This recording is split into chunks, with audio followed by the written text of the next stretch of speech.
안녕하세요. 아버님의 무리한 요구로 남편과 이혼까지 하게 된 30대 여성입니다.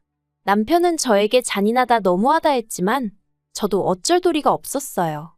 중간에서 남편이 자기 역할이라도 똑바로 해줬다면 이혼까지는 안 했을지도 모르겠지만 어쨌든 이제 다 지나간 이야기고 그럼에도 불구하고 제가 이렇게 이야기를 하는 건 드라마 같은 일이 누구에게나 일어날 수 있다는 걸 말하고 싶어서예요. 남편하고는 대학교에서 만났어요. 도서관에서 혼자 공부하고 있는 남편이 마음에 들어 제가 먼저 다가갔죠. 어디서 그런 용기가 났던 건지는 모르겠지만 성큼성큼 다가가 여자친구는 있냐? 없으면 전화번호 좀 달라 그랬어요. 그랬더니 남편이 대수롭지 않다는 듯 연락처를 주대요. 그리고 나중에서야 알게 된 게 당시 남편은 꽤나 인기가 좋았답니다. 그래서 저뿐만 아니라 다른 몇몇 여학생들도 먼저 전화번호를 물어본 적이 있었던 모양이더라고요. 그런데 저는 그런 줄도 모르고 남편도 저에게 관심이 있어 순순히 연락처를 준 줄 알았고 그래서 그때부터 한마디로 엄청 공을 들였어요. 연락도 자주 하고 잘 보이려고 이런저런 노력을 많이 했죠. 그리고 그 노력의 성과라고 해야 할지 사귀자는 말은 남편 입에서 먼저 나왔답니다. 대학교 4학년 말부터 연애를 시작했고 이후로 7년을 만났어요. 만나는 동안 어느 다른 연인들처럼 다투기도 했고 헤어진 적도 있었죠. 물론 다툼은 오래가지 않았고 헤어졌다가 일주일 만에 없던 일로 하기로 하고 뭐 그런 식이었지만요. 그래도 언젠가부터 결혼을 한다면 이 사람이랑 하겠구나 하는 확신 같은 게 있었어요. 비록 남편의 환경이 마음에 걸리긴 했지만 7년의 세월 동안 서로에게 믿음을 줬고 사랑하고 있었기에 어떤 고난과 시련이 닥치더라도 결국 다 극복해낼 수 있을 거라 믿었으니까요. 남편에 대해서 좀 더 이야기해보자면 남편의 환경, 특히나 가족관계가 무척이나 복잡했어요. 이제 이혼했으니 저와는 남남인 사이고 그래서 제가 시시콜콜 이야기하는 게 옳은 일인 줄은 모르겠지만 어떻게 보면 남편과 제 갈등의 근원이기도 하니 조심스레 한번 이야기해보겠습니다. 일단 남편의 어머님께서 남편을 임신하셨을 당시 아버님이 바람을 피셨답니다. 그리고 아버님의 불륜상대도 임신을 했다대요. 그런데 아버님은 어머님과 남편이 아닌 상간녀와 그 사이에서 나올 자식을 택하셨고 그 길로 집을 나가셨답니다. 그리고 그 충격으로 어머님께선 남편을 낳고 얼마 지나지 않아 해선 안 되는 선택을 하셨는데 그래도 다행이었다고 해야 할지 남편의 처지를 딱하게 여긴 이모님 부부께서 남편을 거둬주셨대요. 남편을 입양하여 호적에 올리고 이후로 부모의 역할을 자처하신 거죠. 그리고 남편이 말하길 자기를 정말 사랑으로 정성스레 키워주셨다대요. 하지만 저희 친정에서는 남편의 이런 상황을 듣고는 결혼 상대는 아닌 것 같다고 하셨습니다. 저희 부모님은 소위 게임분들이시라고 믿어 의심치 않았었는데 막상 이게 제 일이라서 그런지 두 분 다 예상치 못한 반응을 보이셨죠. 특히 친정어머니께선 세상에 널리고 널린 게 남잔데 왜 그렇게 복잡한 사람을 만나느냐며 헤어졌으면 좋겠다 하셨습니다. 친정아버지의 반응도 별반 다르지 않았어요. 가족관계도 복잡한 데다가 이모님네가 먹고 사는 것도 빠듯하다면 결국 그쪽도 사람이니 저희 남편에게 바라는 게 생길 거고 그걸 하나둘 들어주다 보면 끝도 없어질 거라며 저더러 그런 걸 다 감당할 자신이 있냐 뭐 그런 식으로 말씀을 하셨거든요. 하지만 저는 그분들은 그럴 분들이 아니라며 저희 친정아버지의 반대를 반대했습니다. 친정어머니한테도 가족관계라는 건 남편이 선택한 것도 아니고 남편의 실수로 만들어진 것도 아닌데 그 책임을 왜 남편에게 묻냐 불공평하다며 따졌죠. 정말 눈에 뭐가 씌어도 단단히 씌었던 건지 이 세상에 친정부모님만큼 나를 생각해주고 걱정해줄 사람은 없다는 걸 깜빡 잊었었던 모양이에요. 결혼할 때 이모님네한테 따로 받은 지원은 없어요. 남편이 말하길 이만큼 키워주신 것도 감사한데 차마 장가간다 한 푼만 도와달라 소리는 못하겠다 했거든요. 그리고 저는 그런 남편의 입장을 이해해주기로 했습니다. 솔직히 경제적인 부분은 제가 어느 정도는 메워줄 수 있는 능력이 있었으니까요. 참고로 저희 친정아버지는 직원 수 60여 명의 사업체를 운영하고 계셨고 그 회사는 제가 물려받기로 되어 있었어요. 아무튼 그렇게 신혼살림은 제가 원래 살고 있던 아파트에서 시작을 했고 이후로는 한동안 크게 특별할 것 없는 무난하지만 행복한 하루하루를 그려나갔습니다. 그런데 결혼한 지 1년 만에 남편이 회사를 관두면서 상황은 제가 예상치 못한 방향으로 흘러가기 시작했네요. 남편은 제약회사 영업사원이었는데 사실 대학교를 졸업하던 당시만 하더라도 남편의 목표는 이쪽이 아니었어요. 하지만 아무리 노력해도 나오지 않는 어학 성적 때문에 애시당초 지원할 수 있는 회사가 많이 없었죠. 그리고 그나마 지원한 몇 개 안 되는 회사에서도 긍정적인 연락은 오지 않았고요. 그래서 어쩔 수 없이 대학 졸업 2년 만에 지금의 제약회사에 들어갔던 건데 적성에 안 맞는다며 그때부터 힘들어했던 게 사실이에요. 그리고 그럴 때마다 저는 남편에게 지금도 늦지 않았으니 다른 분야에 도전해봐라, 뭔가 배워봐라, 나름대로 이런저런 조언을 건넸는데 남편은 제 말을 그다지 귀담아 듣는 것 같지는 않더라고요. 그래서 저도 자기 나름대로 생각이 있으니 저러겠지 했는데 결혼하고 정말 1년 만에 저랑 상의도 없이 하루아침에 회사를 박차고 나온 거였죠. 황당해서 앞으로 어쩔 생각이냐 물었습니다. 이직을 할 생각이면 이직할 곳을 알아놓고 관둬야지. 아무 계획도 없이 그렇게 내키는 대로 행동하면 어쩌냐고. 당신은 이제 총각이 아니고 나와 같이 이 가정을 꾸려나가야 하는 가장이라고 화도 냈네요. 하지만 남편은 묵묵부답. 그렇게 저희는 결혼하고 처음 크게 다투고 서로 실망하고 그때부터 한마디도 나누지 않았어요. 서로를 마치 투명인간처럼 대했다고 할까요? 처음엔 솔직히 너무 불편하고 그냥 져줄까 싶기도 했는데 아무리 따져봐도 남편이 경솔했단 생각밖에 들지 않아 도저히 져줄 수는 없겠더라고요. 그리고 결국 일주일째 되던 날인가 평소처럼 출근하던 저를 남편이 붙잡더니 잠깐 얘기 좀 하자대요. 그렇게 식탁에 마주 앉고 남편이 잠깐 저를 바라보더니 솔직히 말하겠답니다. 자긴 원래 성격이 내성적이기도 하고 그래서 영업일을 하는 동안 정말 죽을 맛이었대요. 사장님 딸로 일평생 살아온 저는 모를 거라면서 사람들한테 이리 치이고 저리 치이고 거절당하면서 얼마나 상처를 받았는지 모른다나요. 그러면서 저더러 왜 자기를 이해해주지 않냐고 서운하다 하는데 남편의 주눅든 모습을 보고 있으니 왠지 미안하기도 하고 그래서 남편에게 물었습니다. 난 단지 앞으로 당신이 뭘 할 건지 그 계획이 궁금한 것뿐이라고요. 그랬더니 남편이 그래서 말인데라며 말문을 열더니 혹시 장인어른 회사에서 내가 일할 수는 없을까 하고 묻는 거예요. 솔직히 정말 그 말만은 안 했으면 했습니다. 남편하고 한 회사를 다닌다는 거 그것도 제가 상사고 남편이 부하 직원으로 정말 내키지 않는 그림이었거든요. 물론 그렇다고 남편이 제 상사가 되는 것도 당연히 싫었고요. 우리가 아무리 부부라지만 각자의 영역이 필요하다 생각했기에 남편이 그간 힘들어하는 걸 알면서도 친정아버지 회사 이야기는 하지 않았던 건 다 그런 이유가 있어서였는데 답답하고 속상하고 마음이 복잡하대요. 하지만 남편이 이후로도 몇 번이나 어찌나 간곡하게 부탁을 하던지 저는 도무지 남편을 더는 모른 척할 수가 없었고 그래서 조심스레 친정아버지께 혹시 남편이 와서 일할 자리가 있을지 여쭙습니다.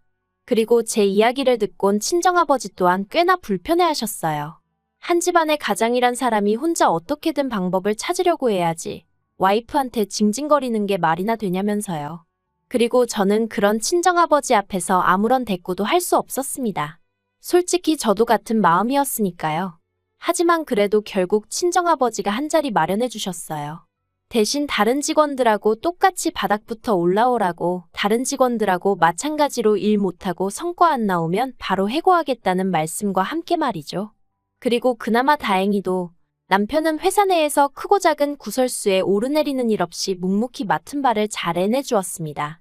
그래서 언젠가부턴 저도 언젠가 아버지께 완전히 회사를 물려받으면 남편과 함께 사업을 키워봐야겠다 하는 나름의 청사진도 그리게 되대요.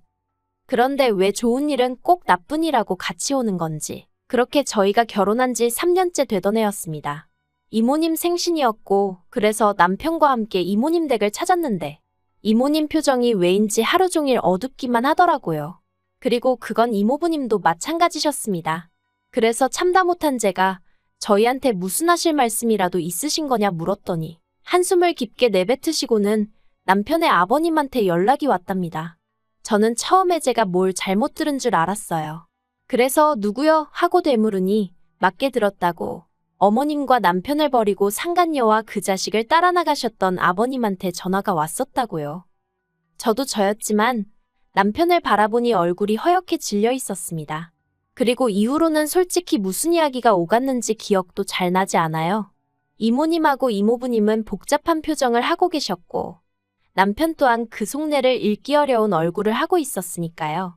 그리고 저는 그 세 사람에 비할 바는 아니었지만 그래도 역시나 놀랐던 게 사실입니다. 그래서 그냥 음식도 입으로 들어가는지 코로 들어가는지도 모르겠고 정말 정신이 하나도 없이 있다가 집에 왔어요. 그리고 며칠 뒤 남편이 아버님과 만나기로 했다며 나갔다 왔는데 이후로 정말 몇 날 며칠에 말 그대로 죽상을 하고 있더라고요. 그래서 보다 못한 제가 도대체 무슨 일이냐고 물었더니 그제서야 한다는 말이 아버님이 대장암이시래요. 그러면서 하나밖에 없는 아들 생각이 나서 찾아왔다며 지금부터라도 같이 살자 하시더랍니다. 어이가 없어서 어떻게 그러실 수가 있냐고 제가 화를 냈어요. 당신 태어날 때 옆에 계셔주시지도 않으셨다면서 이모님한테 양육비 한번 보내주신 적 없으시다면서 갑자기 이제 와서 왜 그러시는 거냐니까. 상간녀하고는 진작에 이혼했고 상간녀와의 사이에서 낳은 애도 상간녀가 데려가 버려서 연락이 안 닿는다더랍니다. 그리고는 솔직히 그쪽에는 별로 정이 없었고 마음속으로는 늘 돌아가신 어머님과 저희 남편에 대한 미안함과 그리움 뿐이었다나요. 듣는 내내 어이가 없어서 남편한테 당신은 그 말을 믿는 거냐니까. 자기도 모르겠대요. 그리고 일단 당장은 편찮으시다 하니 뭐 하나 제대로 따지고 들 수도 없다면서? 그래서 제가 나는 화가 난다 했어요. 버릴 땐 언제고 이제 와서 아쉬우니 당신을 찾아오셨는가 본데 정말 이해가 안 된다 했죠. 그런데 그때 남편이 그래도 사람이 암이라는데 저더러 말 좀 조심하랍니다. 어이가 없더라고요. 이제껏 10년 넘는 세월을 남편 편에 서 있던 저인데 그런 제가 그 정도 말도 못하나 싶은 게 서운하기도 했고요. 그래서 알겠다고 당신 알아서 마음대로 하라고 했어요. 하지만 행여나 여기서 모시고 살 생각은 꿈도 꾸지 말라 했습니다. 당신한테는 어떨지 몰라도 나한테는 생판남이나 마찬가지인 만큼 같이는 못 산다 했죠. 그랬더니 남편이 알겠다면서 혼잣말인지 저들으라고 하는 소린지 병원비는 어떻게 해야 하지 않은데 진짜 우라가 치민다는 게 이런 건가 싶더라고요. 그런데 얼마 후 저는 더욱 황당한 소식을 접하게 되었습니다. 저희 회사에는 임직원들을 위한 대출 제도가 있어요. 회사 복지 차원에서 1억까지 저금리로 대출해주는데 보통 주택을 사거나 할 때 많이들 쓰더라고요. 물론 제가 그 대출을 쓸 일은 없었지만요. 그런데 하루는 화장실에 갔다가 여직원들끼리 이야기하는 소리를 듣게 되었는데 저희 부부 이야기가 나왔습니다. 저희 남편이 사내 대출 신청을 했던데 이상하지 않냐면서 장인하고 와이프가 운영하는 회사에서 사내 대출이라니 웃기네 어쩌네. 그래서 제가 문을 열고 나가 방금 한 이야기가 뭐냐고 물으니 여직원들이 잠시 당황한 듯 하다가 아무것도 모르셨냐 묻더니 구구절절 설명을 해주더라고요. 남편과 같이 퇴근을 했지만 집에 오는 내내 저는 한마디도 하지 않았습니다. 머릿속을 정리할 시간이 필요했거든요. 그리고 남편도 지가 구린 짓을 해서 그런가 제 눈치를 살살 보는 것 같았습니다만 제 알 바는 아니었죠. 아무튼 집에 도착하자마자 남편에게 대출 신청은 왜 했냐 물었습니다. 그러자 남편이 얼굴이 허옇게 질려서는 이내 난감한 표정을 짓고는 한다는 말이 그러면 뭐 죽어가는 아버지를 모른 채 하라는 거냐며 난데없이 저한테 화를 내는 거예요. 참나 황당해서 그럴 거면 당신 능력으로 도와드리라 했습니다. 왜 사람들 입방아에 오르내리게 사내 대출을 끌어다 쓸 생각을 하냐고 당신 와이프랑 장인어른 입장이란 건 생각도 안 하냐 했죠. 그랬더니 저더러 정말 못됐다면서 지금도 오로지 생각하는 건 자기 자신하고 장인어른뿐이고 남편이나 편찮으신 아버님은 안중에도 없다는데 아니 언제부터 자기가 아버님하고 그렇게 애틋한 사이였다고 저러나 싶은 게 황당해서 말이 안 나오더라니까요. 그런데 남편은 작정이라도 한 듯이 쉬지 않고 말을 이어갔습니다. 왜 이모님 이모부님한테는 부탁하지 않아도 척척 잘만 해드리면서 아버님한테는 그렇게 냉정하냐는 거예요. 저는 저 사람이 미쳤나 싶었어요. 이모님하고 이모부님이 자기를 얼마나 애써 키워주셨는지 자기가 나한테 얘기해놓고 아버님이 자기 버리고 갔단 얘기도 자기가 나한테 해놓고 이제 와서 왜 나한테 이모님네한테만 잘하냐고 따지는 게 말이 되나 싶어서요. 그래서 제가 남편더러 도대체 하고 싶은 말이 뭐냐니까 바라는 거 없답니다. 그냥 해달라는 1억만 좀 해줬으면 좋겠대요. 그걸로 치료받고 어디 방 한 칸이라도 마련해서 사시게 해드리고 싶답니다. 그러면서 그 돈을 저한테 해달라는데 제가 너무너무 속 터져서 당신 정말 제정신이냐니까. 그래도 자기한텐 하나뿐인 아버지인데 모른 척은 못하겠답니다. 마음 같아선 모시고 오고 싶지만 그건 제가 죽었다 깨어나도 안 된다 하니 어쩌겠냐면서 저더러 저도 좀 양보를 하고 남의 입장도 생각 좀 해버릇하라나요. 저는 도무지 끓어오르는 화를 주체할 수가 없었고 그래서 남편더러 아버님인지 나인지 둘 중 한 사람만 선택하라 했어요. 그랬더니 남편이 갑자기 그건 또 무슨 소리냐면서 짜증을 내길래 나는 도저히 당신이 이해가 안 된다 했죠. 그리고 말이 나왔으니 말이지만 솔직히 처자식 버리고 도망갔던 사람이 내 아버님이라는 것도 너무 싫다 어디 가서 말도 못하겠다 했어요. 그나마 연락이 닿지 않는다니까 모른 채 살았다니까 남편은 그런 아버지 밑에서 자라지 않았으니 다행이다 싶어 계속 연애했고 결혼까지 한 거지. 만약에 그런 아버님 밑에서 줄곧 자란 사람이었다면 연애는 몰라도 결혼은 절대 하지 않았을 테니까요. 아무튼 남편은 둘 중 한 사람만 택하라는 제 말에 끝까지 제대로 된 답을 내놓지 못했고 그래서 저는 결국 남편과 이혼을 결심했습니다. 남편더러 효심이 끌어올라 주체가 안 되는 모양인데 그럼 어쩌겠냐고 아버님한테 가서 살아야 하지 않겠냐 했죠. 그리고는 빠른 시일 내에 정리할 거 정리해서 내 집에서 나가달라 했습니다. 회사도 당장 내일부턴 출근하지 말라고 했죠. 그리고 남편은 남편대로 그렇게 일순간에 마음 정리하고 돌아선 저에게 놀라기도 했고 자기 말로는 너무 무섭더라나요. 그래서 저희는 순식간에 이혼 서류에 도장 찍고 그렇게 남남이 되었어요. 10년 세월이 무색하리만큼 정말 모든 게 빠르게 진행되었죠. 이모님과 이모부님은 무척이나 안타까워하시며 어떻게든 제 마음을 돌리려고 애를 쓰셨지만 보시다시피 잘 안 됐어요. 남편이 더 이상 이모님 내외의 말을 귀담아 듣지 않고 오로지 아버님 한 분만 바라봤으니까요.